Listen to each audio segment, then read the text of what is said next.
Hola, buenas tardes. Estamos aquí con el quinto microconversatorio sobre la serie 13 razones por qué. En el día de hoy vamos a discutir el capítulo número 8 que habla sobre el poema. El tema de hoy es el poema sí tiene dueño. Estamos con el magíster Leonidas Rojas, que es magíster en Derecho por la Universidad de las Américas, en Derecho de Propiedad Intelectual, y el magíster Santiago Mosquera, que es magíster por la Universidad de Melbourne en materias de Derecho Económico. Bueno, entonces para contar un poco el capítulo, vamos a decir que el editor de una revista colegial, Ryan Shaver, encuentra a Hannah en un curso de poesía. Ambos entablan una amistad, pero él aprovecha el descuido de Hannah para robarle un poema y publicarlo en la revista bajo el nombre de Anónimo, pero conservando los rasgos grafológicos de Hannah. Entonces, ¿qué pasó? Ella entró a un curso de poesía, escribió un poema en su cuaderno utilizando su propia letra y su propia mano. Él se lo robó y lo publicó en la revista. Parecería que no es una gran cosa, pero todos los chicos empiezan a burlarse. Entonces nosotros queríamos saber desde el punto de vista de derechos de autor si es que existe vulneración de algún tipo de derechos. Entonces, no sé, empecemos. ¿Qué dices, Leo? Muchas gracias, Rose, por la invitación, a mi distinguido colega Santiago y a todos los que nos escuchan. Gracias por querer hablar de este tema que es tan interesante como es el derecho de autor. Para el caso del episodio de la serie, hay una gran cantidad de derechos de autor que se encuentran inmiscuidos y que valen la pena un análisis más o menos profundo del tema. Como los estudiantes de Derecho y bueno, en general las personas vinculadas al tema del derecho de autor lo conocen, el autor de una obra, cuando hace una obra, tiene dos tipos de derechos, los llamados derechos morales y los derechos patrimoniales. Los derechos morales son aquellos que están muy vinculados a la personalidad del autor y a su relación con la obra. No tienen una connotación económica. Los derechos patrimoniales, como su nombre indica, sí, son derechos esencialmente económicos. Para el caso, existe vulneración tanto de derechos morales como de derechos patrimoniales, ¿sí? Incluso sin que haya existido un fin de lucro, ¿sí? que no es el caso, incluso sin que existe este fin de lucro, hay una afectación de derechos patrimoniales y ya vamos a hablar de ese tema. Empecemos con el tema de los derechos morales. Cuando una persona, un autor, decide, y este es un paso importantísimo para el autor, decidir cuándo va a exteriorizar su obra. Es un derecho personalísimo del autor. Por eso está entre los derechos morales el llamado derecho de divulgación de la obra, ¿sí? Solo el autor sabrá cuándo su obra está terminada, cuándo ya le ha gustado y cuándo quiere que se haga extensible al público. Es un derecho personalísimo del autor. Nadie puede hacerlo por él. Claro, solo el autor sabrá cuándo su obra estará completa. Entonces, para el caso de la película, se vulnera este derecho. Porque se divulga la obra, se divulga el poema, sí que es una obra protegida por el derecho de autor, una creación intelectual original, y se vulnera este derecho. Porque solamente el autor podrá decidir cuándo la obra se va a divulgar. Este es entonces el derecho de divulgación, consagrado en la mayoría de normativas como uno de los derechos morales del autor, ¿sí? Entonces, ¿qué pasa? Hay una vulneración a este derecho. Asimismo, el poema se presenta como anónimo. Sí, que precisamente es otro derecho moral que se encuentra vulnerado. Ya está el de divulgación. Y ahora, como la obra se publica en forma anónima, se infringe otro derecho moral, que es el derecho de paternidad de la obra, ¿sí? Claro, el derecho de paternidad de la obra, el derecho moral por excelencia, ¿sí? Poder vincularme a la obra, poder reclamar la identificación de mi nombre como el autor de la obra, se encuentra vulnerado, porque no se sabe quién es el autor de la obra, ¿sí? La obra aparece publicada como anónima, y asimismo el anónimo no es una renuncia al derecho de paternidad, porque el derecho de paternidad no es posible de renunciarse. El anónimo es una forma de ejercicio del derecho de paternidad. Si yo quiero aparecer no con mi nombre, sino por el motivo que sea, bajo un nombre ficticio, ¿sí? O bajo un seudónimo, puedo hacerlo. En el caso del seudónimo, pues no es propiamente un anónimo. El nombre artístico, por ejemplo, no es un anónimo. Pero el seudónimo llamado oculto, aquel seudónimo que la gente no conoce a quién pertenece, o simplemente el poner anónima a la obra, es una forma de ejercicio del derecho de paternidad que también se ve vulnerado en la obra. Es decir, que ella tenía ella tenía todo el derecho de ella decidir publicar si es que lo hacía como anónimo o como su propio nombre. Exactamente. Ya, entonces esa es como la primera vulneración.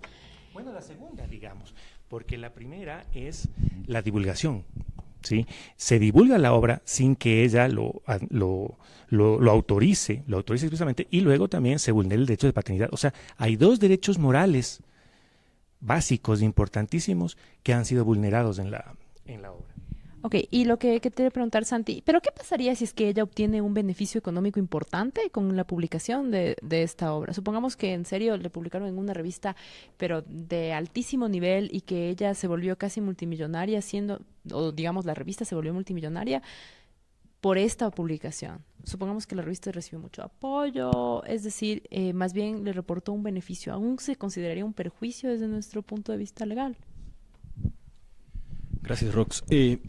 Claro, por supuesto, de la mano con la vulneración que había manifestado Leonidas respecto de los derechos morales de autor, principalmente el derecho de divulgación, porque le publicaron sin su autorización, y en segundo caso tampoco está reivindicándose la autoría del poema en la publicación, se está supuestamente publicando de forma anónima, cuando en realidad no se sabe si es que gozó o no de la autorización por parte de la autora para la publicación, y como tú lo estableces, la segunda vulneración es a los derechos patrimoniales, el segundo eje central sobre el que gira los derechos de autor, divididos en derechos morales y derechos patrimoniales. Estos derechos patrimoniales es el recabar los beneficios de la explotación de tu obra. En este caso, ¿qué explotación? El hecho de la publicación en la revista.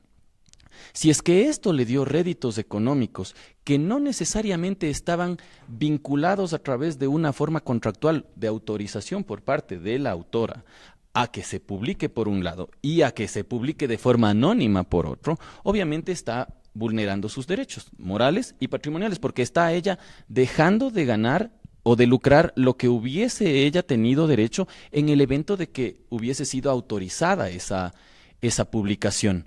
Probablemente ella ni siquiera quería que se la publique. Como decía Leonidas, probablemente no estaba en la forma ya para publicar, era un borrador.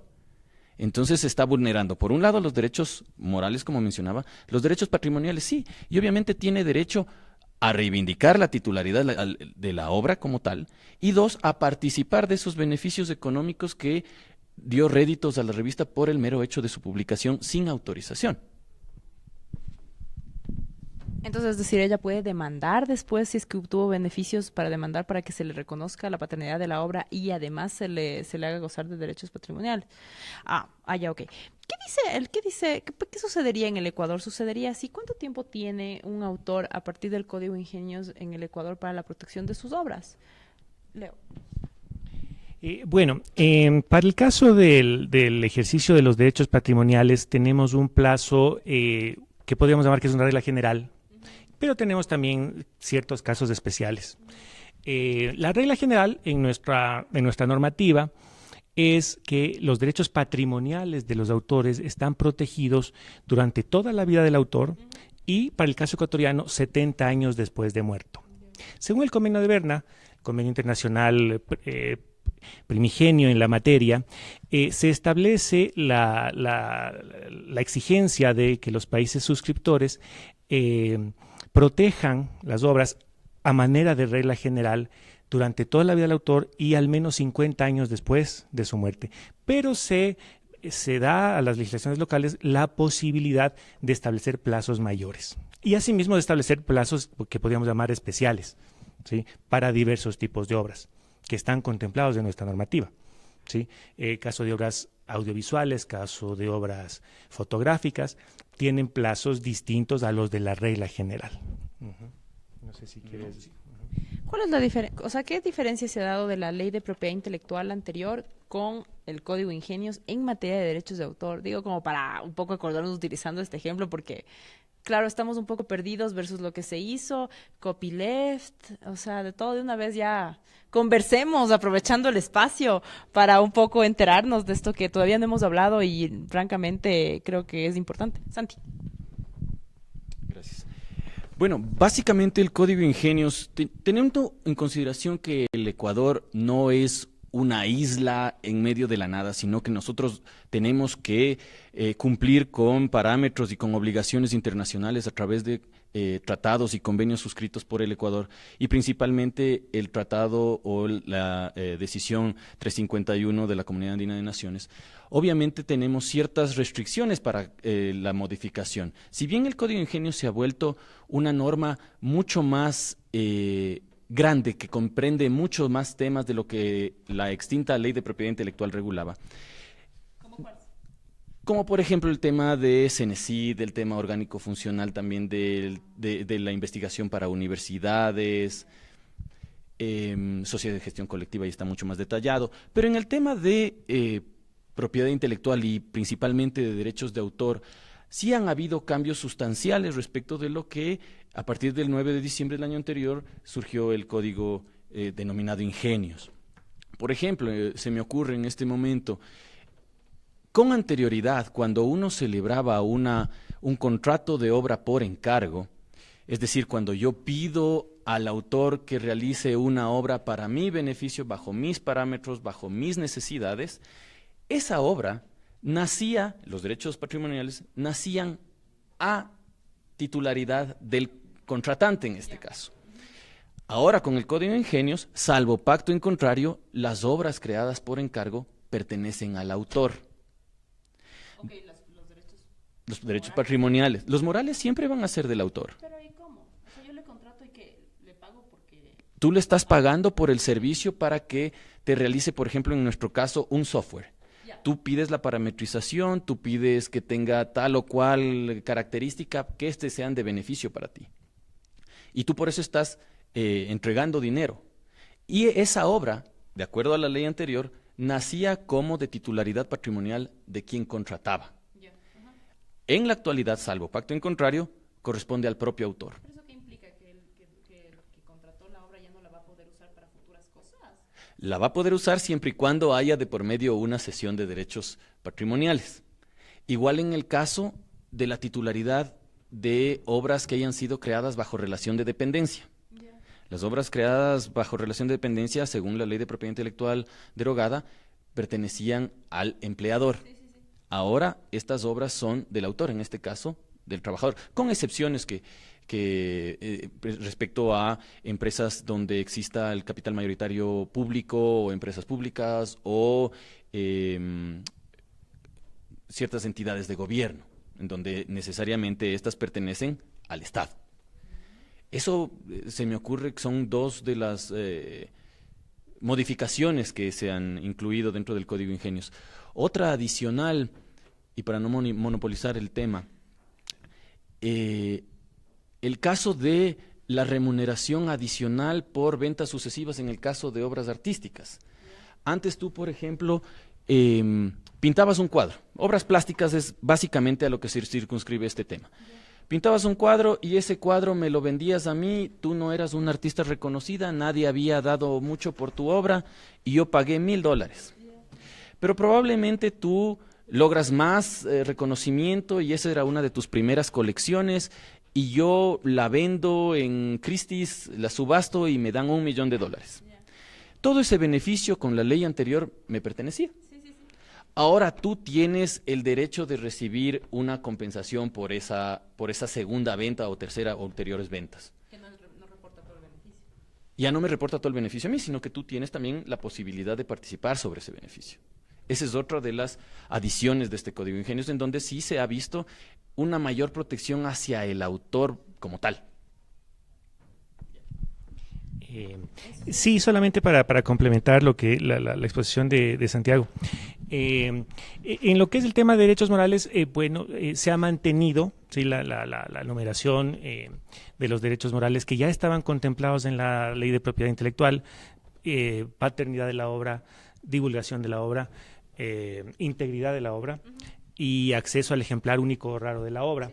Esos 4 derechos morales se encuentran contemplados de la misma manera en el Código Ingenios. No hay ahí una incorporación ni una sustracción. Con respecto a los derechos patrimoniales, la enumeración que se hace, si bien no se podría entender como taxativa, aunque no lo menciona el código, definitivamente no podría ser taxativa, se ha incorporado esta nueva forma de comunicación pública de la obra, que es la llamada puesta a disposición del público, ¿sí? Que es, digamos, la forma de comunicación pública que más se utiliza actualmente. Cuando uno entra, por ejemplo, a Internet y en el momento y en el lugar en que uno elige, puede pues ver una obra, ¿sí? Que antes no sucedía, pero que se ha dado con el avance tecnológico. No es realmente una nueva forma del ejercicio de derecho patrimonial, sino que es una nueva forma de comunicación pública, pero el Código Ingenios la ha establecido, ¿sí?, como una especie de forma distinta del ejercicio del derecho patrimonial. Pero esta enumeración, como te digo, no podría entenderse como taxativa, es una enumeración ejemplificativa. El derecho patrimonial es cualquier forma de explotación económica de la obra, y que el autor tiene, bueno, más bien dicho, el titular de la obra tiene pues la posibilidad de realizar, autorizar o prohibir cualquier forma de explotación económica de la obra. Ya, yo tenía una pregunta, verán. Ahorita hagamos de este paréntesis, solamente para acordarnos, para ver un poco del Código Ingenios. ¿Qué pasaba con el acuerdo de los ADPICs con respecto a piratería? Porque en el país, en el Ecuador, vemos las películas piratas, pero en cada lado sin ningún tipo de restricción. Entonces, parecería una vulneración a todos los derechos de autor posibles. Pero en realidad no sé qué tipo de sanción tienen por eso. Si es que hay sanciones, no hay sanciones, somos permisibles, no somos permisibles con respecto a la piratería. Y si somos permisibles o no con respecto a la piratería, ¿por qué se prohíbe entonces la comunicación a través de redes? Por ejemplo, yo puedo pasar en mi Facebook una película. ¿Puedo? A ver, son muy interesantes las interrogantes que planteas. En primer lugar, bueno, el tema de la infracción a los derechos de propiedad intelectual puede ser el que ha sentido vulnerar sus derechos puede escoger, o podía al menos escoger, por varias vías. Por la vía administrativa, que es quizá la más utilizada, también por la vía civil y también por la vía penal. Antes de que se derogue la ley de propiedad intelectual y la reemplace el Código Ingenios, o sea, a finales del año pasado, ya antes de esto, se derogaron los delitos de propiedad intelectual, ¿sí? O sea, esto fue anterior, no pudiéramos decir, porque a lo mejor puede haber la confusión de que los delitos se derogaron con la derogatoria de la ley de propiedad intelectual. No, es anterior. Exactamente. Pero ¿qué sucedió? Claro, el problema es que estábamos infringiendo los convenios internacionales a los que se refería Santiago, ¿sí? Que nosotros, pues, en materia de propiedad intelectual, pues, no somos aislados, no podemos serlo porque tenemos suscritos varios convenios sobre la materia, y entre ellos el ADPIC. Entonces, el ADPIC, ¿qué nos dice? El ADPIC nos establece estándares mínimos de protección en varias materias, entre ellas la penal. Y nos señala que deben existir, ¿sí?, sanciones penales, al menos para la piratería y para la falsificación marcaria a escala comercial. Entonces, ¿qué pasó? Fue necesaria una reforma al Código Orgánico Integral Penal, ¿sí?, que, digamos, reimplantó las tipificó nuevamente a la piratería y a la falsificación marcaria nuevamente como delitos porque se habían derogado. Bueno, eso desde la parte penal, pero digamos no es la única forma en la que tú puedes hacer valer tus derechos de propiedad intelectual. Correcto. Pero tenemos un montón de piratería en el Ecuador. Parecería que el delito está ahí, pero en la práctica, ¿qué? El tema también, si bien es cierto que los derechos de propiedad intelectual son accionables incluso por parte de la autoridad, es decir, ella de oficio tendría que actuar en contra, o mejor dicho, velar la protección de los derechos de propiedad intelectual y de sus titulares. El tema no es muy sencillo. En Ecuador, y principalmente yéndonos al ejemplo del tema de piratería de películas o de música que tú mencionas. ¿Por qué? Porque implica también una razón de orden social. Para eso si bien es cierto, están las normas listas y dispuestas al titular y también a la autoridad para que haga uso de ellas y sancione, sea de forma administrativa o de forma judicial, no es menos cierto que esas personas están también teniendo un ingreso económico por esta razón. Y de hecho, la autoridad, en este caso el IEPI, realizó campañas en años anteriores para que incluso las películas, principalmente películas de origen nacional, tengan una autorización para que el costo de las mismas sea inferior en el caso de derechos. Pero, como te comento, no es tan sencillo el tema porque tiene un alto componente social. Pero tenemos una asociación de piratas. Me imagino que esa asociación de piratas es una mera asociación de hecho, no debe tener reconocimiento alguno por entidad pública alguna, porque obviamente tú estás haciendo ahí una apología del delito, lo cual está yéndote en contra de la normativa ecuatoriana. Claro, y de hecho, supongamos, de las grandes películas taquilleras, en el caso de las productoras como Universal o Sony, Paramount, etcétera, obviamente tienen el derecho de accionar en contra de quienes estén violando su derecho, pero también tienen que tener en consideración, y esto ya en el campo práctico, los costos que implica el acudir a cada uno de estos lugares en donde se expenden este tipo de bienes que estarían siendo ilícitos en su contenido como tal, porque el soporte no es el que se tiene en cuenta, sino el contenido, la obra protegida como tal, en donde tú estarías accionando ¿por cuánto? Por máximo, di tú, $100 en mercadería y una tutela administrativa, si es que te vas por el campo administrativo, solamente en tasas de inspección, diligencias y demás, esté por sobre de los 800, dependiendo en dónde se encuentren localizadas estas personas. Entonces, realmente tienes que también sopesar cuál es el costo que te implica el defender tus derechos respecto de cuál va a ser el objetivo como tal. Distinto es el caso de que tú obviamente pares tu violación antes de que llegue al mercado, en frontera, por ejemplo. Tal es el caso de que para compensar este tipo de desventajas a los titulares de derechos de propiedad intelectual, se incrementó el costo en los soportes como tal, en el CD, en el DVD, para compensar en cierto modo el perjuicio que les causa estos CDs no grabados, que básicamente, si es que es una copia privada para ti, no tiene ningún inconveniente, pero si es que es una copia que estás tú lucrando de ellas. Qué bueno que tocas ese tema. Y los cassettes, verán, volvamos al tema, ya. Cerremos este paréntesis y volvamos al tema de la serie. Los cassettes en sí mismos pueden constituir una obra. Es que ella escribió, o sea, los cassettes pueden ser una obra. Bueno, el soporte como lo que está dentro del cassette. Claro, lo que ella decía en los como cassettes. cualquier soporte, pero digamos el cassette es el soporte.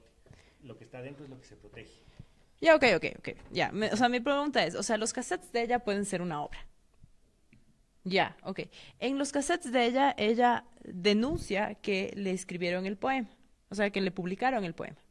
Ya, entonces, los cassettes son una obra, ella denuncia que está en el poema. Entonces, primera pregunta. Ella, desde el punto de vista procesal, por ejemplo, en nuestro país, ¿pudiera usarse uno de los cassettes para decir que se publicó ilícitamente y que los derechos patrimoniales que se obtuvieran, los derechos morales que se obtuvieran de esa publicación les pertenecen a los papás? Primera pregunta, Leo. Y la segunda pregunta es, si todos los cassettes son una obra, y todos estos chicos empezaron a regrabar, ¿constituye una vulneración de ese derecho? Ahí sí, Santi. A ver, en principio yo diría que sí. Me gustaría que me amplíes un poco la pregunta si no le acabé de entender totalmente, pero en principio sí, ahí que existe. Cuando hay duda, por ejemplo, si estás ante algún contenido que deba ser protegido o no por el derecho de autor, lo mejor es irse al concepto básico. ¿Qué es una obra? Una obra es una creación intelectual original. Si estás ante una creación intelectual original, estás ante una obra. ¿Sí? Y estará protegida por el derecho de autor. Los ámbitos, bueno, el ámbito artístico, el ámbito científico, el ámbito literario, cierto, pero en general, cuando hablamos de obra, estamos ante cualquier creación intelectual original. Entonces, de hecho, está protegida. Ahora, ¿qué pasaría en este caso? ¿los cassettes serían prueba para demostrar? Sí podrían, no habría ningún problema, sí podrían. No hay problema porque incluso si fueran una obra y si quisiera de alguna forma restringir el contenido de la obra porque se trata de una obra, de hecho, entre las excepciones previstas dentro de las normativas de propiedad intelectual y entre esas la nuestra, está la utilización de obra para cualquier actuación de tipo judicial o administrativo. Entonces se podría, no habría ningún problema, de ser ese el caso. No. Lo que yo digo es, si tú pudieras usar ese cassette y decirle al Yepi, se publicó, en este cassette está la prueba, ella está diciendo que ella hizo este poema y que ese poema se publicó. Entonces, bueno, ahí tienes el tema de lo que ella dice, pero claro, ella está muerta. Ya, entonces, ese sería un material probatorio para los papás. Más allá de que la propia publicación sí tiene pues los rasgos grafológicos de ella. Pero ¿tú crees que el cassette en sí mismo sería un material probatorio que, digamos, aceptaría la autoridad, cualquiera, sea administrativa o sea judicial, como un mecanismo para que los papás puedan exigir los derechos patrimoniales si hubiera, o pudieran ellos pueden reivindicar la paternidad de la obra de su hija y decir esta obra no es anónimo, era mi hija? De hecho es así. De hecho es así. A la muerte, el ejercicio de los derechos, tanto tanto morales como patrimoniales, pues ya dependerá de los causavientes, los sucesores en el derecho. De hecho sería así. Los padres serían quienes tengan que reivindicar la paternidad. Ahora, la autoridad deberá analizar esta junto a las otras pruebas y ya dependerá ya de la sana crítica de la autoridad el admitirlas o no. Yo lo que diría para ese caso es que sería una de las tantas pruebas que demuestran, ¿sí?, que ella en efecto era la autora de la obra. Pero no solamente el caso de la grabación. Si tú presentas solamente la grabación, sí, yo pienso que sí podría haber una cierta duda en la autoridad. Tendría que ser un conjunto de pruebas, no solamente esta. Aisladamente esta prueba es posible que no tenga validez. Deberían ser todo el conjunto de pruebas que se presentarían. O sea, para el caso, por ejemplo, la publicación, el hecho de que tácitamente, no expresamente, pero que tácitamente el resto de personas dieron a entender que sabían que se trataba de ella, ajá. Pero no podría, aisladamente, pienso que tendría un escaso valor probatorio. Ya tendría que ser la autoridad quien decida. Bueno, con respecto a la segunda pregunta, sí, constituye obviamente una violación, como lo manifestaba Leonidas. El caso del el cassette como tal, los cassettes como tal, constituyen una obra, el contenido como tal. Y uno de los derechos como tal de la explotación de esta obra constituye la reproducción. ¿Qué es la reproducción? Es el hecho de fijar la obra como tal en un soporte físico que permita, obviamente, posteriores o ulteriores comunicaciones de este material. Entonces, las regrabaciones que estarían haciendo sus compañeros por parte de la obra también estarían vulnerando, obviamente, los derechos de propiedad intelectual de esta persona como autora del poema, o de los cassettes en este caso. Ya, chévere, o sea, claro. Ya te pasamos el micrófono.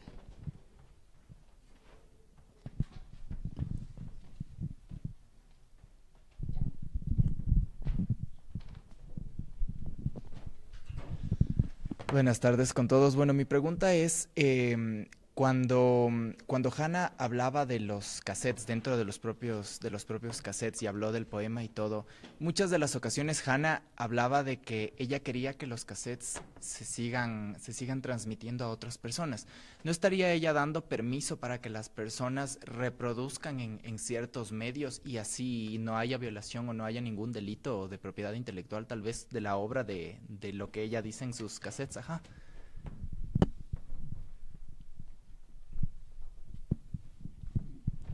Ok. En este caso, para que el hecho de que ella haya mencionado dentro de los cassettes que le gustaría, no significa que haya sido una autorización como tal. Es mi punto de vista, no sé qué opinen mis colegas aquí. Y en segundo caso, de acuerdo a la legislación ecuatoriana, no a juzgar con normas extranjeras, la gran mayoría de contratos, a partir de la emisión del código denominado ingenios, exige que éstas sean por escrito. ¿Por qué? Justamente para evitar subjetividades en cuanto a la comprensión de si es que sí tenía ella el deseo simplemente de que se reproduzcan, pero nunca lo materializó, o era una mera expresión de ella que como quisiera que todo el mundo tuviera esto en su cassette para reproducción propia. Sí, coincido.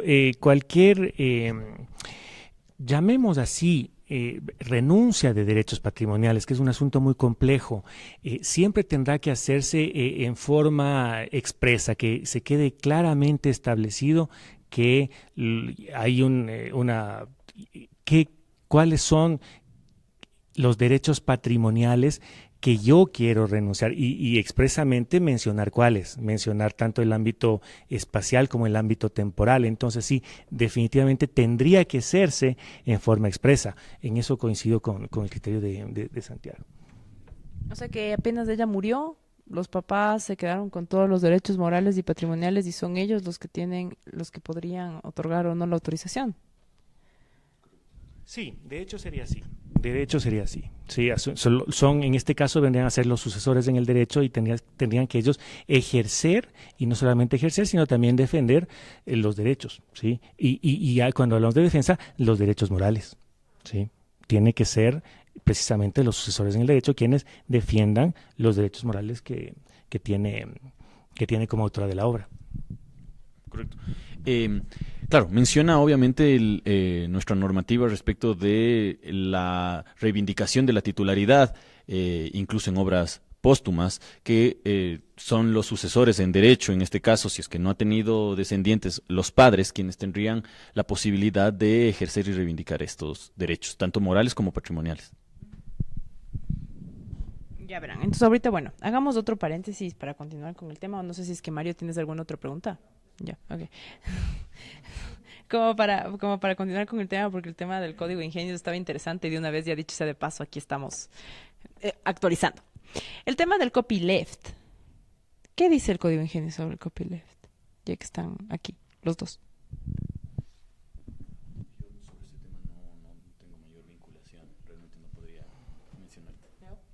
Bueno, de lo que yo entiendo, el copyleft viene a ser no es propiamente un sistema de protección de derechos de autor. No podemos decir que es lo contrario del copyright, porque el copyright en efecto es un sistema jurídico de protección de derechos de autor, ¿no? Que es el sistema anglosajón, el sistema imperante en materia de derecho de autor en los países de influencia anglosajona.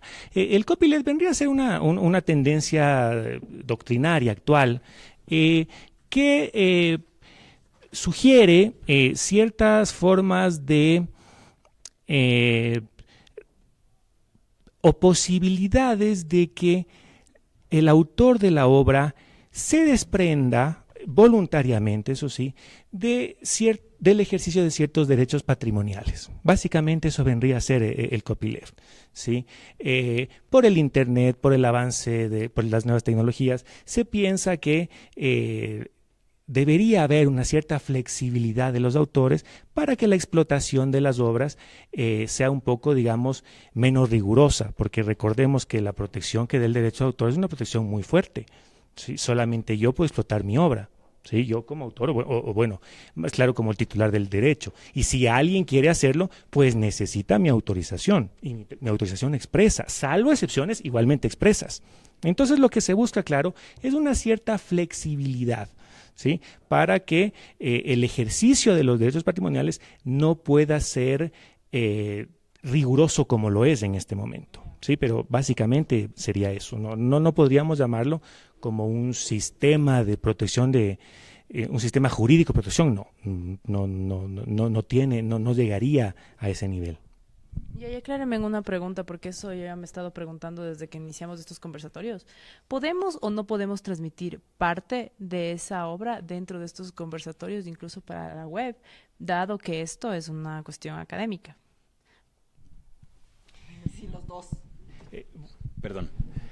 En efecto, dentro de las posibilidades, de las excepciones sobre las cuales tú puedes tomar fragmentos, de hecho, partes de una obra para exposición principalmente académica, está incluso normado en nuestra legislación como una posibilidad cierta. siempre y cuando, obviamente, y lo que le faltó en el caso del ejemplo, reivindiquemos la titularidad de la obra. Es decir, nosotros tenemos que dar crédito a la persona o a las personas de autores de quienes estamos nosotros tomando esa obra para referirnos en este conversatorio. Pero es que espérate. Esto está muy bien. Lo que pasa es que verás, cuando yo he ido, por ejemplo, a lugares donde hacen conciertos y hacen covers, también he pensado lo mismo que dices tú. Esta obra de ley es de los Beatles. De leyes de los Beatles. Pero nadie nunca hace esa reivindicación. Esa es una alteración. Por ejemplo, si es que pasáramos aquí, de ley todo el mundo sabría que es las 13 razones. ¿Por qué? Porque, o sea, de ley, ya. Tendríamos que necesariamente hacer esa reivindicación, o en el caso de los covers es diferente. Y yo les pregunto por qué, porque hay veces en que en serio me ha dado ganas de pasar partes de la obra aquí, para que todo el mundo sepa y hacer énfasis de lo que estamos hablando. Pero ¿se puede o no se puede? Bueno, dentro del ámbito académico, dentro de la academia, sí hay una cierta flexibilidad con respecto a la normativa, y el Código de Ingenios en ese aspecto ha sido un poco amplio en esta flexibilidad, pero siempre que sea precisamente en la academia. ¿Sí? Que no pase del punto de vista exclusivamente académico. Si tiene ese carácter académico y se entendería a sí mismo que es dentro de la academia, ¿sí? Podríamos utilizar, pero no podríamos utilizar una obra en forma completa. Tendría que ser una parte de la obra, tendría que ser un fragmento de la obra, ¿sí? ¿Por qué? Porque en ese caso ya podría ir contra uno de los pasos que uno no debe infringir para poder utilizar todo o parte de una obra sin autorización, que es la famosa regla de los 3 pasos. Más allá de las excepciones que están contempladas en la ley, uno debe contemplar 3 pasos en forma acumulativa. Bueno, primero, que estén en la ley. Ese es el primer paso. Segundo, que no afecten la normal explotación de la obra, ¿sí? Y luego, que no cause perjuicios injustificados al titular de los derechos, ¿sí? Entonces, eso hay que tomar en cuenta. Más allá de que en la academia exista una cierta flexibilidad establecida en el código, hay que tomar en cuenta también estos 3 pasos. Entonces, eventualmente, supongamos que se nos ocurre reproducir una obra, cualquier tipo de obra, ¿sí? Dentro de la academia, incluso dentro de la academia, y la reproducimos completa.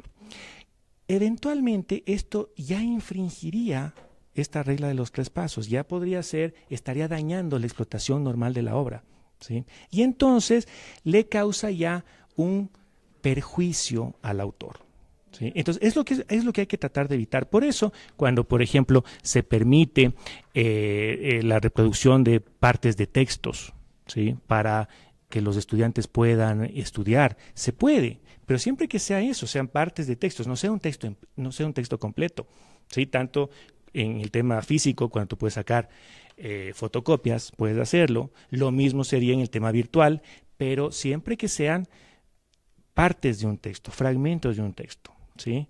Eso con el fin de equilibrar, digamos, tanto el interés del autor, que es un interés plenamente legítimo, ¿no es cierto?, de él beneficiarse de sus creaciones intelectuales, pero también el interés de la sociedad, de acceder al conocimiento y a la cultura.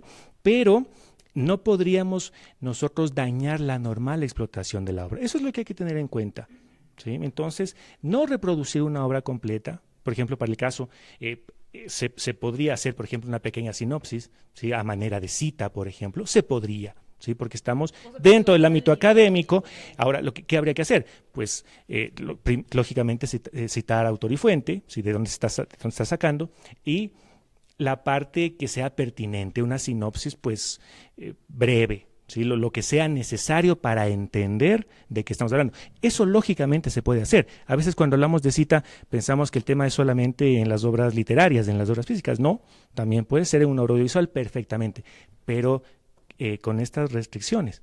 Tiene que ser una cantidad pequeña, en la medida justificada por la incorporación, ¿sí? Y que no vaya a dañar la normal explotación de la obra. Y que el Código de Ingenios de incorporado, y que me parece algo muy interesante, que en ningún momento sea una explotación encubierta de la obra. Que eso también me parece una disposición nueva muy adecuada de la nueva normativa, ¿sí? Que en forma alguna sea una explotación encubierta de la obra, ¿sí? Porque podría ser, por ejemplo, que tú señalas que es una parodia de la obra, o que tú estás citando Y realmente no se trata de eso. Hay un abuso en la cita, o la parodia es simplemente, hay unos cambios mínimos, es una adaptación nada más. ¿Sí? Entonces, esta inclusión que ha hecho la nueva normativa es bastante adecuada. La regla general, yo diría, actuar con mucha sensatez. Actuar con mucha sensatez cuando se habla de fragmentos y fragmentos breves, pues utilizar fragmentos y fragmentos breves. Para el caso, tranquilamente se pudo haber hecho, por ejemplo, una sinopsis breve, ¿sí? Sí, en video, claro, ¿sí? Señalando de quién se trata, autor y fuente, de dónde sale, ¿sí? Y dentro del tema, eso sí, académico. Se descartaría una utilización comercial. Pero ¿qué pasa si es que el video viene de Netflix? Porque, o sea, igual, o sea, y si, Santi, no sé, si el video viene de Netflix, igual, si es que es mi cuenta de Netflix, por ejemplo, la que utilizamos para hacer esta compilación de video de lo que estamos hablando de las 13 razones, porque no tendría yo consecuencias por eso, o sea, sí podría ser para este ámbito, a pesar de que sea mi cuenta de Netflix y no una cuenta creada para este evento, pagada por la UDLA para esto. Digo. Teniendo en consideración que tú no estás actuando en este momento a título personal ni para obtener una ventaja económica como tal, una explotación económica de la obra, sino siendo una docente a cargo del evento, yo no le vería ningún inconveniente con que se cumpla con las normas y las reglas que establecía Leonidas respecto de la cita, de dónde tú obtuviste, quién es el autor de la obra que tú estás parcialmente obteniendo, proyectándola y comentando a efectos de este ejercicio académico. Entonces, no veo yo la necesidad per se de que exista una cuenta a nombre de la institución educativa cuando tú estás en este momento fungiendo como académica a cargo del proyecto. Y les pregunto porque, verán, el rato que hicimos nosotros como las imágenes para difundir este evento, utilizamos como el mismo formato que se utilizaba para las 13 razones, porque que obviamente la gente que ha visto entiende y gustó mucho, pero lo utilizamos justamente porque no sabíamos qué consecuencias había de utilizar las propias imágenes creadas por las 13 razones, porque para la difusión de este evento. Entonces, eso era como importante saber desde el punto de vista de propiedad intelectual para la UDLA, entonces no habría problema. Perdóname. En el caso de la promoción o la publicidad que tú hagas para el evento, ya estamos saliendo del tema de propiedad intelectual netamente hablando, estamos ya vinculándonos al tema comunicación, en donde, de acuerdo a nuestra ley orgánica de comunicación, ya variaron las posibilidades en cuanto a la promoción de los eventos. Obviamente este es un evento sin fines de lucro, un evento académico, pero para breve reseña de nuestra audiencia, cuando tú vas a realizar una promoción o una publicidad de algún evento, tienes que cuidar que ésta sea o cumpla con la normativa de comunicación. En este caso, si es que tú es parte de las excepciones, si es que tú estás promocionando una película extranjera, obviamente vas a tener que tomar imágenes y fragmentos para la promoción de esta película extranjera. Claro, pero este evento gira en torno al análisis de esta película extranjera. Entonces, a lo que me refiero es, si es que tú vas a publicar, o mejor dicho, vas a publicitar este evento que se relaciona directamente a la película extranjera, necesariamente vas a tener que hacer alusión a ella de forma gráfica, de forma de video. En el caso, la regla general es que tú necesariamente todo el contenido de la publicidad sea elaborado en Ecuador. En el caso de las excepciones es temas de lugares turísticos. Obviamente, si es que estás promocionando que visiten París, no vas a irte a Vinces a tomar la imagen de la Torre Eiffel, sino la verdadera Torre Eiffel. Y en el caso de las películas extranjeras también, obviamente, tienes que publicar fragmentos de esta película porque es lo que tú estás promocionando. Eso hago como un símil para tu publicidad en el caso del evento. Si es que el evento gira en torno a esta película o a esta serie, necesariamente vas a tener que obtener determinados fragmentos de ella en tu publicación. Ya, pero esos fragmentos se tienen que hacer en el Ecuador. Esos fragmentos tendrían que hacerse en el Ecuador, exactamente. O con personal, lo que menciona la ley de comunicación, el 80-20. 80% del personal tiene que ser ecuatoriano y el 20% puede ser extranjero. Solamente para crear un tipo de video, tipo tráiler. Para tipo tráiler, sí. Ya, pero no importa, yo uso las imágenes del película extranjera. No, es la excepción. Puedes traerle tú todo el tráiler de origen. Ah, para este evento no, porque este evento tú la publicidad la hiciste tú y de lo que te beneficiaste es de fragmentos, probablemente del tráiler que se hizo para la promoción de esta obra audiovisual. Claro. Exacto. Entonces, no hay ningún inconveniente en ese caso. Claro que sí. ¿Y tú qué dices, Leo? O sea, bien utilizado, porque nosotros fuimos los dos aquí, puedes vernos ahí, estábamos como actores nacionales en este caso. Bueno, sí, para ese caso considero que no hay infracción porque yo incluso iría un poco más allá del análisis que bien lo hace Santiago, y es el hecho de que un estilo como tal, ¿no es cierto? Que sería en este caso una forma como se presentan las imágenes de las personas, no podría estar protegido por el derecho de autor. Es demasiado amplio, digamos, ahí entra un principio muy importante en materia de derecho de autor, que es que el derecho de autor no protege las ideas, lo que protege es la forma de expresar las ideas. Entonces, en ese caso, no se podría monopolizar un estilo, por ejemplo, de publicación de imágenes para finales publicitarios, ¿sí? No podría, es demasiado amplio. Se podría considerar que es, en efecto, una idea, ¿sí? Entonces, en ese aspecto, me parece que no hay una infracción. Sería el aprovechamiento de una idea. Si queremos hacer una comparación, a mí me gusta pintar, por ejemplo, y si yo pinto con un determinado estilo, el estilo, no sé, de algún pintor, mientras yo esté influenciado por ese estilo y a lo mejor yo pinte con ese mismo estilo, dándole mis toques, mis ideas, dándole mis toques de originalidad, ahí no va a haber infracción, aunque yo esté utilizando ese estilo, ¿sí? O sea, un estilo no puede ser monopolizado, ¿sí? Y eso en cualquier ámbito, lo mismo en el ámbito literario, en el ámbito audiovisual, ¿sí? No se puede llamar una infracción al derecho. Ahora, bueno, habrá que ver también a cada caso en particular, porque si hay una excesiva similitud, ¿sí? Ahí sí podría haber una infracción al derecho, pero en principio no.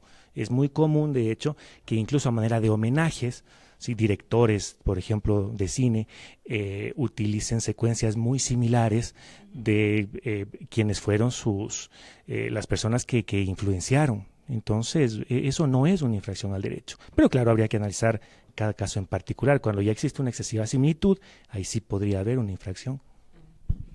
Ya, chévere.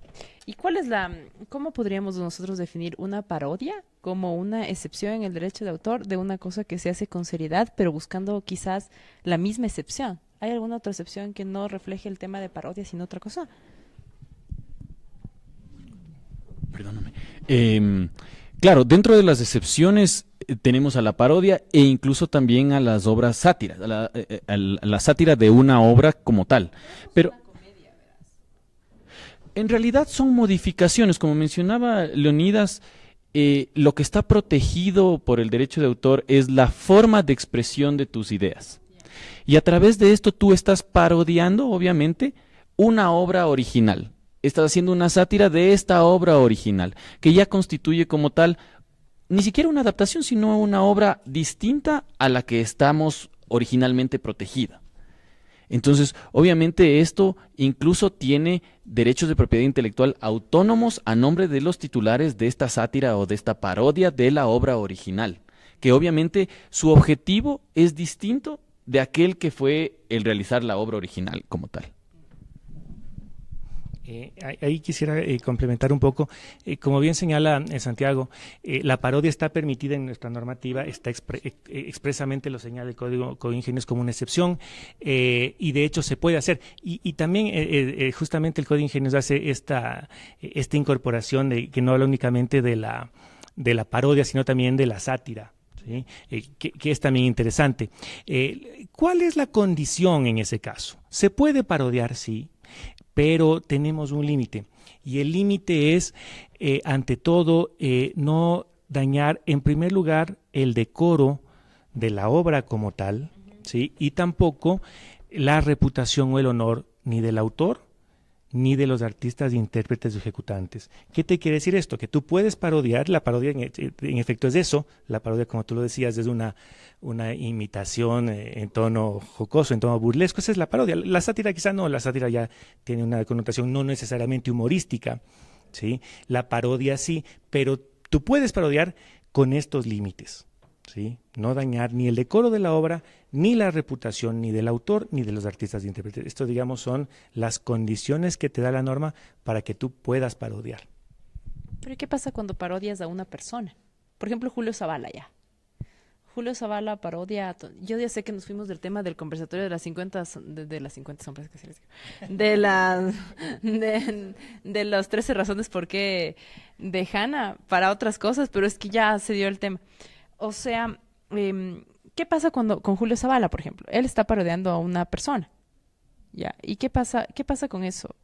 ¿Es también un tipo de parodia en derecho de autor o es una cuestión de imagen o es una cuestión de qué? ¿Qué? Bueno, ahí no hay una infracción al derecho de autor porque ahí no hay una obra. ¿Sí? Ahí no hay una obra y por lo tanto no hay un autor. Entonces no tienes un derecho de autor. No es un problema de propiedad intelectual. ¿Sí? Es un problema, como bien lo mencionas, de un derecho a la imagen. ¿Sí? Entonces ahí, claro, no es la propiedad intelectual la que se inmiscuye ahí, sino más bien sería pues propiamente el derecho constitucional. Correcto, coincido plenamente con Leonidas, tú no estás ahí. Más bien, la obra como tal es la que refieres tú en el ejemplo, lo de Julio Zavala. La forma de expresión de él es la obra, porque él es el imitador de la imagen original, por así decirlo. Entonces, más bien, la obra protegida aquí sería la forma de expresión de él al imitar la imagen de la persona imitada. Y ya aquí vamos con el tema de la ley de comunicación antes de esto, y porque nos fuimos un poco del tema y estamos en un paréntesis. Lo que yo quería saber es si la prohibición sobre el reggaetón, escucharon que se emitió una prohibición para escuchar reggaetón de 6 de la mañana hasta las 8 de la noche. Esto es con el fin de salvaguardar los derechos de los niños, de las posibles violencias que se escucharan en las canciones de reggaetón. Pero eso no constituye una limitación de los derechos patrimoniales. Digo, porque ¿qué persona, por ejemplo, un lunes a las 8 de la noche que llega a la casa va a poner la radio y va a escuchar reggaetón? No constituye como una limitación de los derechos patrimoniales de quienes tienen esas obras. Hablemos, por ejemplo, de Daddy Yankee, no sé, o sea, Zion y Lennox, ¿quién más? Zion y Lennox, o sea, etcétera, en general. Entonces, ¿no constituye como una vulneración de sus derechos? Bueno, tengo que decirte que no conozco el texto tal como ha sido establecido, lo he escuchado a través de las noticias. Entiendo que hay una aclaración en el tema y que no es que propiamente una canción de reggaetón o que de un determinado género musical es la prohibida, sino más bien los contenidos. Sí, entonces no es como que en principio se supo. Pero en este caso, ¿qué es lo que sucede? Existen otras ramas del derecho que eventualmente sí pueden ingresar, llamemos así, cuando sea necesario, ¿sí? Supongamos, por ejemplo, que estamos ante una obra que calumnia a una persona, ¿sí? Podría darse el caso. Entonces, es posible que otras ramas del derecho en ese caso tengan que actuar. Y si ha establecido, por ejemplo, que la obra no pueda circular, siempre que haya sido establecido expresamente, se podría hacer. Se podría hacer, sí, definitivamente es así, pero se entendería que son otras ramas del derecho las que están actuando, como por ejemplo el derecho penal. Claro, lógicamente, supongamos que tú haces una obra que calumnia a una persona, evidentemente es así. Entonces sí, otras ramas del derecho pueden actuar en ese caso. Como te digo, en el caso del ejemplo, podría asimilarse, ¿sí? Que están otras ramas del derecho y tomando en cuenta otro tipo de intereses, ¿sí? Se podría hacer. No hay, en ese caso no habrá un conflicto con el derecho de autor, ¿sí? Porque otras ramas del derecho pueden regularlo. Correcto. Quizás un símil para que sea mucho más digerible el motivo de esta limitación. De acuerdo a la ley de comunicación, tú tienes franjas horarias dependiendo del contenido que la obra que va a ser expuesta al público tenga. Entonces, en este caso, en el mismo horario tú no puedes tener películas de contenido explícito. Igualmente, estas obras audiovisuales de contenido explícito le haces un símil con el contenido explícito que pueda tener cierta letra de una determinada canción, independientemente del género que tenga. Entonces tú estás ahí, como mencionaba perfectamente Leonidas, inmiscuyendo otra serie de derechos. En el caso del interés superior del niño, si es que estamos velando por ellos, y justamente es una de las razones por las cuales se establecieron estas franjas horarias para temas de índole familiar, o ya franjas horarias muy en la noche o muy en la madrugada, donde ya hay otro tipo de contenido porque está dirigido hacia otro público. Entonces, no podemos nosotros ver o percibir una violación a un derecho de autor, a un derecho patrimonial de autor, por el hecho de que mermen los ingresos, por ejemplo, de unas películas taquilleras en donde no van a ser posible su presentación en horario familiar. De igual manera, el caso de las canciones que tengan estos contenidos no aptos para personas menores de edad, no van a sentir una merma o un lucro que no sea justificado por un interés superior, en este caso, que es el que tiene en cuenta para la limitación por parte de la Superintendencia de Telecomunicación. Ok, bueno, no sé si tenemos alguna pregunta por parte de los presentes. Claro. Perdón. Es que si no, no se te escuchan.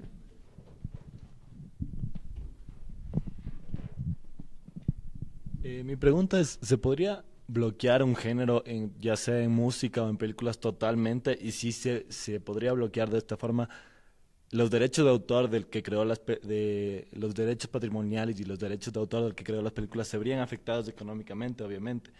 Entonces, ¿cómo podría hacer valer su derecho, digamos que, o sea, de derechos patrimoniales, de poder acceder, el público que quiera acceder a esta información, si es que a nivel de países se bloquea la información?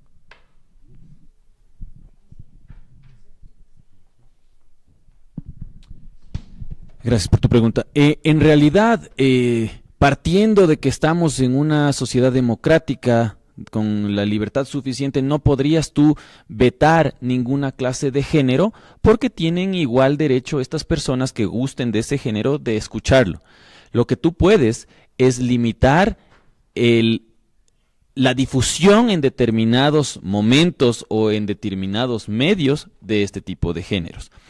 Quizás haciéndote una comparación probablemente burda, existe una tendencia hacia evitar el consumo de tabaco en el mundo, en donde a partir de una inclusión de imágenes muy crudas, con incluso leyendas que te advierten respecto de los riesgos que tiene este vicio, hasta terminar en lo que se ha denominado el paquete neutro de los tabacos, en donde tú tienes un color realmente el menos llamativo de todos, un color ocre medio verdoso, en donde tiene todo el panel frontal y posterior estas imágenes crudas e incluso leyendas con un tipo de letra mucho mayor. Y se ha evitado la inclusión de, en este caso, otro tipo de protección de propiedad intelectual, que son las marcas, en donde tienes tú la única posibilidad, por más de que tengas registrado tus logotipos muy atractivos hacia el consumidor, tú estás vetado de utilizarlas. Tú tienes solamente una denominación gramaticalmente visible en un tipo de letra estándar para todos tus competidores. ¿Con qué fin? Con el fin de evitar que existan nuevos consumidores de este producto nocivo para la salud, por temas de salud pública. Ahora, tú me dices, entonces estoy yo proscribiendo el derecho de los particulares a que registren sus marcas, sus logotipos, etcétera. Y ahí viene un subterfugio que ha causado mucho comentario, mucha polémica, en el sentido de que, por ejemplo, jurisdicciones como Australia, la salida de la Corte Suprema fue decirles: yo no te estoy prohibiendo, yo no estoy proscribiendo el hecho de que tú registres cuanto diseño quieras, cuantos empaques quieras, pero lo que yo estoy diciéndote es, en la práctica, el producto tiene que salir de esta manera.